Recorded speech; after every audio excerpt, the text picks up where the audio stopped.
Good morning, students. In last class, we have discussed about the integration of equation of motion in several dimensions, and we generalized the result as half mvb square minus half mva square is equal to integral ra to rb f of r dr. So this equation is applicable to equation of motion in three dimensions. So we have learned that the RHS gives the change in kinetic energy, and LHS gives the change in kinetic energy, and RHS gives the work done.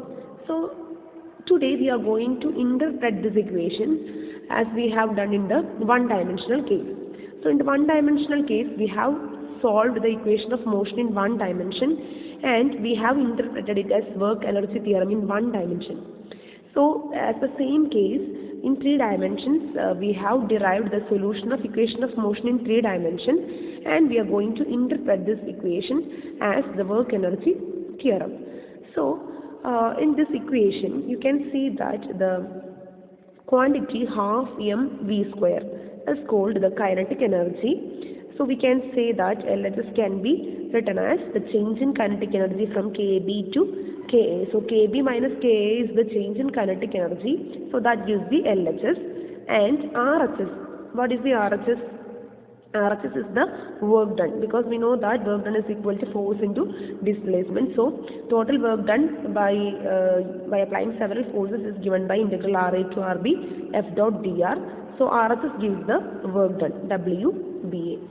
So we can say that the work energy theorem WBA is equal to KB minus Ka, and it states that the work done by the force on the particle is equal to the change in kinetic energy.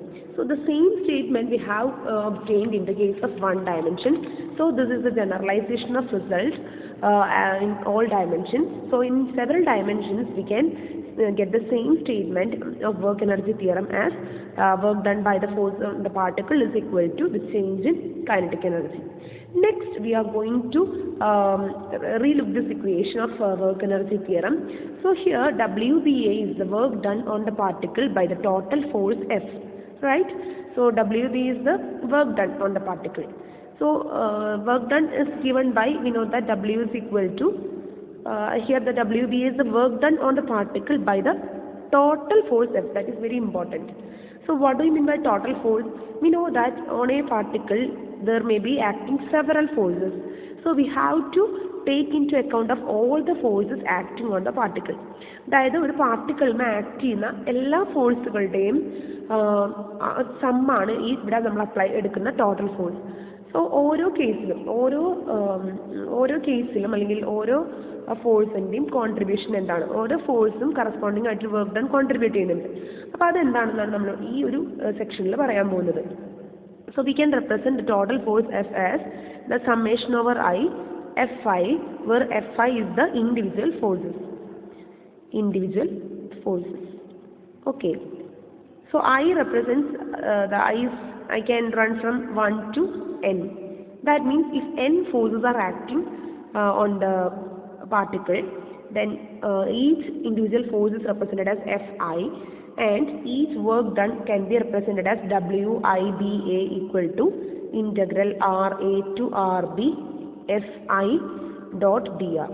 Okay, so this is the contribution of each force, and as a result we get work done in each case corresponding to that force.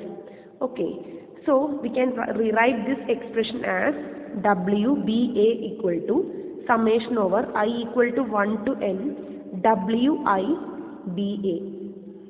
So this can also be written as KB minus Ka, because it is the change in kinetic energy. So the work done on the particle by the total force is always equal to the change in kinetic energy of the system. Okay, where WIBA represents what? WIBA represents the work done by the ith force. So similarly, we have to consider I equal to 1 to n forces, and we take the summation of all the work done, and we will get the total work done on the particle by all the forces acting on it. Okay. ഇപ്പോൾ ഒരു സിസ്റ്റത്തിൽ അല്ലെങ്കിൽ ഒരു പാർട്ടിക്കിളിന് act ചെയ്യുന്ന എല്ലാ ഫോഴ്സുകളെയും നമ്മൾ consider ചെയ്യണം. ആ ഓരോ ഫോഴ്സും കോൺട്രിബ്യൂട്ട് ചെയ്യുന്ന വർക്കാണ്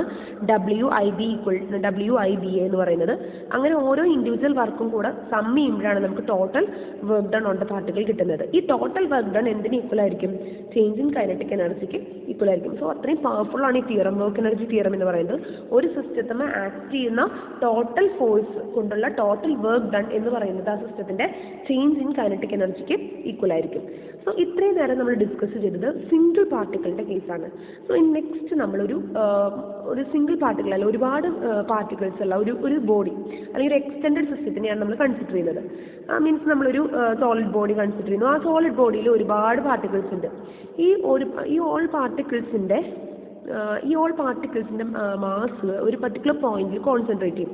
ആ പോയിന്റിനെയാണ് നമ്മൾ, അല്ലെങ്കിൽ ആ പോയിന്റിലെ മാസിനെയാണ് നമ്മൾ സെന്റർ ഓഫ് മാസ് എന്ന് പറയുന്നത്. Okay, I think you are familiar with this term centre of mass. Centre of mass is the point at which all the mass of the system, all the mass of the body get concentrated. ആ ഒരു particular പോയിന്റിൽ നമുക്ക് ആ ഒരു ബോഡീനെ balance ചെയ്ത് നിർത്താനായിട്ട് പറ്റും. Okay, അതാണ് ആ സെന്റർ ഓഫ് മാസിന്റെ ഇമ്പോർട്ടൻസ്. ആ ഒരു പർട്ടിക്കുലർ സെന്റർ ഓഫ് മാസ് എന്നുള്ള പോയിന്റിൽ ആ ഹോൾ സിസ്റ്റത്തിന്റെ മാസിനെ നമുക്ക് ആ ഒരു പോയിന്റിൽ കോൺസെൻട്രേറ്റ് ചെയ്ത് കഴിഞ്ഞാൽ ആ ഒരു പോയിന്റിൽ നമ്മൾ ആ സിസ്റ്റത്തിനെ നമുക്ക് എന്താ പറയുക ബാലൻസ് ചെയ്യാൻ പറ്റും. സോ അതിന് സെന്റർ ഓഫ് ഗ്രാവിറ്റി എന്നൊക്കെ പറയും. ഓക്കെ, അപ്പോൾ സെന്റർ ഓഫ് മാസ് നമ്മൾ ഈ പറഞ്ഞ നമ്മുടെ സിംഗിൾ പാർട്ടിക്കിൾ സിസ്റ്റത്തിൻ്റെ കേസ് തന്നെ നമ്മൾ ഈ ഒരു എക്സ്റ്റെൻഡഡ് സിസ്റ്റത്തിനെയും അപ്ലൈ ചെയ്യാണ്. സോ നമ്മളിവിടെ എന്ത് ചെയ്താൽ മതി? ഇവിടെ നമ്മൾ ഓരോ പാർട്ടിക്കിളിനെയും കൺസിഡർ ചെയ്യുമ്പോൾ നമുക്കറിയാം ഓരോ പാർട്ടിക്കിളിൻ്റെ മുകളിൽ ആക്ട് ചെയ്യുന്ന ഫോഴ്സുകൾ ഉണ്ടായിരിക്കും. അപ്പോൾ ഓരോ പാർട്ടിക്കിളും ആക്ട് ചെയ്യുന്ന ഫോഴ്സുകൾ എടുക്കുന്നതിന് പകരം നമുക്ക് എന്ത് ചെയ്യാം? ഈ സിസ്റ്റത്തിൻ്റെ സെൻറ്റർ ഓഫ് മാസ് ഒരു പർട്ടിക്കുലർ പൊസിഷനിലാണല്ലോ ഇരിക്കുന്നത്. ആ position of centre of mass നമുക്ക് RCM എന്ന് റെപ്രസെൻറ്റ് ചെയ്യാം. So RCM represents the position of center of mass and VCM represents the velocity of center of mass. Okay, and so we can say that VCM is equal to RCM dot. That means the derivative of position vector is velocity.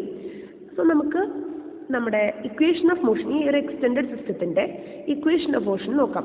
Equation of motion എന്തായിരിക്കും? According two newton second law, F is equal to ma. So instead of acceleration we can write it in terms of position vector mRCM dot. Okay, so നമുക്കതിൻ്റെ വെലോസിറ്റിയുടെ ടേംസിൽ എഴുതാം. സാധാരണ നമ്മൾ ഫോഴ്സിനെ m/dv/dt എന്നാണ് നമ്മൾ നേരത്തെ എല്ലാം ഡിറൈവ് ചെയ്തപ്പോൾ എഴുതി പോകുന്നത്. സോ RCMന് കറസ്പോണ്ടിങ് ആയിട്ട് ഞാൻ dVCM/dt എന്ന് എഴുതാണ്. So where VCM is equal to R.CM. So നിങ്ങൾ നോട്ടിൽ ഇതൊന്ന് കറക്റ്റ് ചെയ്യണം. ഞാൻ ഡബിൾ ഡോട്ട് ഇട്ടിട്ടുണ്ട്.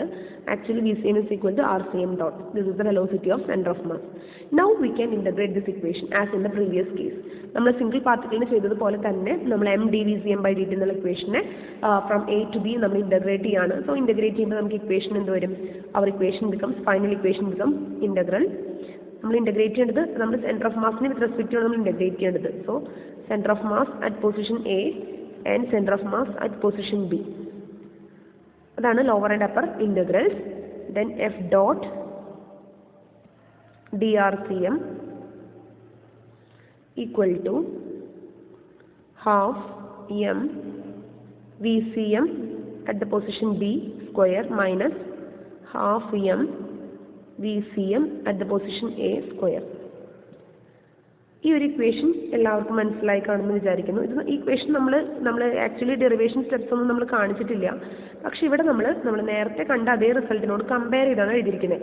നേരത്തെ നമ്മുടെ റിസൾട്ട് എന്തായിരുന്നു? നിങ്ങൾ ഓർക്കുന്നുണ്ടായിരിക്കും. നമ്മൾ നേരത്തെ ഡിറൈവ് ചെയ്തതിൽ നമുക്ക് കിട്ടിയത് integral RA to RB F dot dr is equal to half m VB square minus half m VA square. Okay, ഇതിൽ R എന്ന് പറയുന്നത് position vector A, position vector B ആണ്.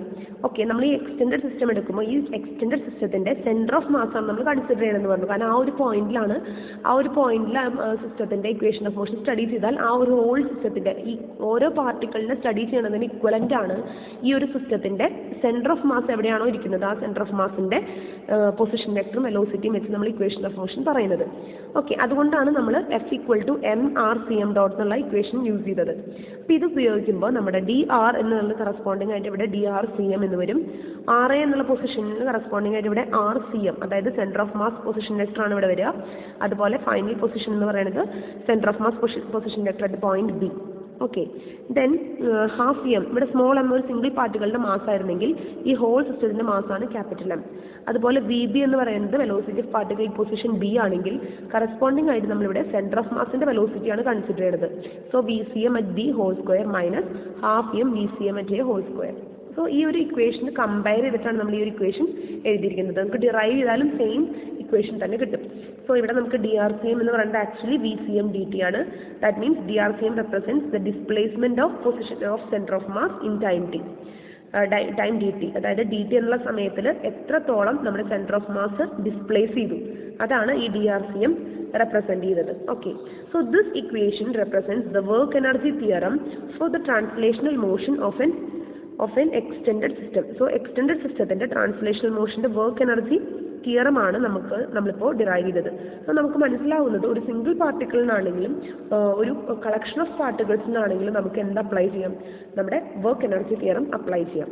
സോ നമ്മൾ നെക്സ്റ്റ് സെക്ഷനിൽ ഈ ഒരു വർക്ക് എനർജി തിയറത്തിൻ്റെ അപ്ലിക്കേഷൻസ് ആണ് നമ്മൾ പറയാം. Okay, I think you are clear with this topic. So far we have discussed the integration of equation of motion in one dimension and its interpretation of work energy theorem in one dimension. Then we discussed the integration of equation of motion in several dimensions and we have discussed its work energy theorem. So we generalized the result, or we have derived the general work energy theorem for all dimensions, and we extended the study from one particle system to extended system, and we have derived the work energy theorem in terms of center of mass. Okay, thank you.